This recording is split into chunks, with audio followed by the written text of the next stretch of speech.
antes de observar. Antes de observar.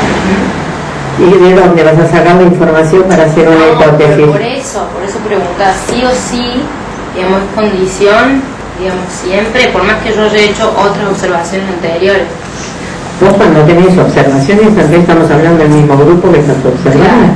Desde esas tenés que hacer la hipótesis. Cuando vos haces una hipótesis, porque ya tenés la información para hacerlo. Pero sí o sí hay que hacer la hipótesis. Y si querés seguir mirando ese grupo, sí. Y si no, ¿para qué te sirve la información? Si no la analizas en función del proceso de ese grupo. No, porque por ahí, como decías antes, la hipótesis puede sesgar un poco la mirada, en cierta forma. Si la sesgás, ¿a dónde? ¿Pasarla a 10? Claro, como que puede, en cierta forma, vos estás mirando una cosa, como vos decías antes, eso te digo. Como que la hipótesis se ratifica o se rectifica. La hipótesis no es la verdad. La hipótesis es tu verdad en función de lo que vos estuviste mirando. De los datos.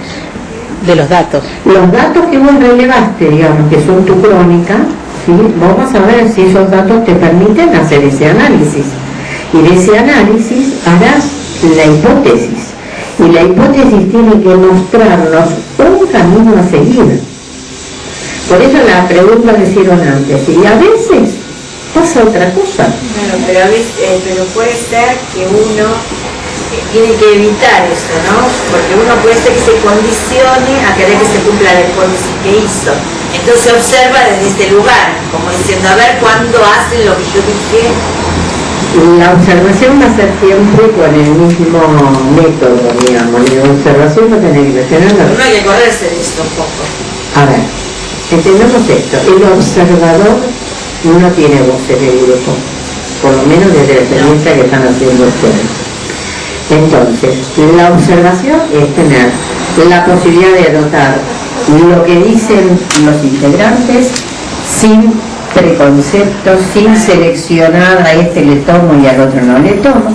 A veces se hace de manera inconsciente, también hay que revisar esas situaciones. O sea, la información tiene que ser lo más fiel posible a lo que estuvo pasando en el grupo, desde lo que se dice y desde lo que se hace.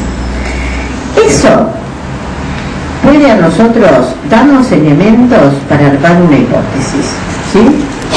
La hipótesis es la que vamos a compartir en el equipo. Se discutirá, se aprobará o no se aprobará esa manera de mirar el grupo, pero el que escuchó tu manera de pensar de lo que está pasando, ya lo escuchó. Aunque no la implemente, ya la escuchó. Por lo tanto, si algo pasa en ese sentido, el coordinador no va a ser el chico caprichoso para decir, no, como yo no estuve de acuerdo, entonces no me voy a dar cuenta de que está pasando eso que me hizo notar la observadora. ¿Se entiende esto? Y después veremos si se ratifica o no se ratifica esa hipótesis. Y la próxima vez, con ese nuevo material de lo que yo tengo como información, se verá cómo se implementa.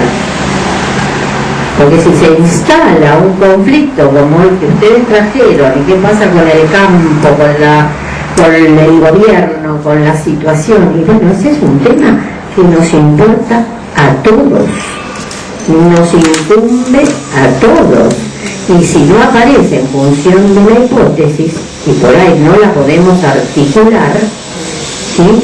Habrá otros elementos situacionales de aquí y ahora que yo tengo que tomar, porque por esta situación muchos compañeros no pudieron llegar, ¿sí? Entonces sí tiene que ver con la situación del aquí y ahora, o porque tuvieron miedo para salir por el auto, o porque no tuvieron otro medio, o porque les dijeron vaya a saber.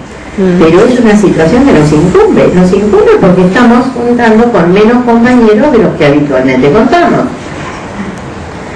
Entonces no es que a lo mejor no se cumple, a lo mejor suceden cosas que hacen que esa hipótesis está fuera de ese momento. En ese momento pasan otras cosas que ocupan el lugar de la tarea. ¿Se entiende esto?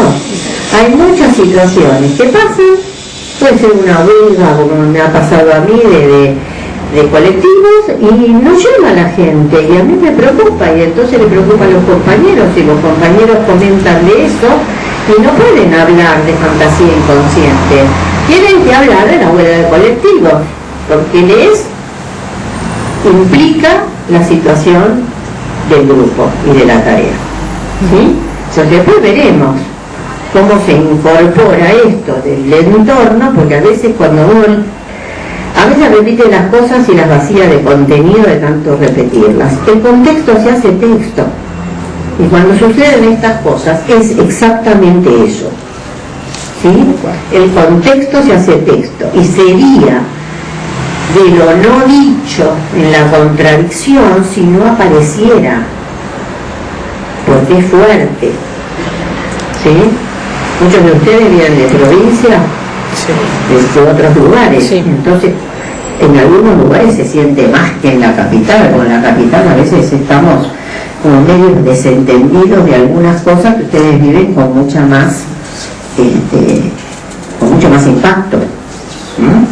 Entonces esto que uno de alguna manera está medio como ya fastidiado de que esta cosa no se resuelva, es un tema muy interesante para poder mirarlo desde estos elementos que nosotros estamos aprendiendo, ¿sí?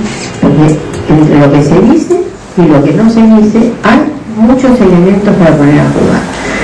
No es un tema que sea obligado de ser tratado, pero creo que en algún grupo sí se trató y me parece que no hay que desatenderlo porque hay preocupación por parte de cada uno de nosotros en mayor o menor medida para que esto se pueda por lo menos hablar y que haya con quien compartir. Y esto alivia y esto por ahí nos permite pensar de otra manera y mirar las cosas desde un lugar más cercano al de la psicología social.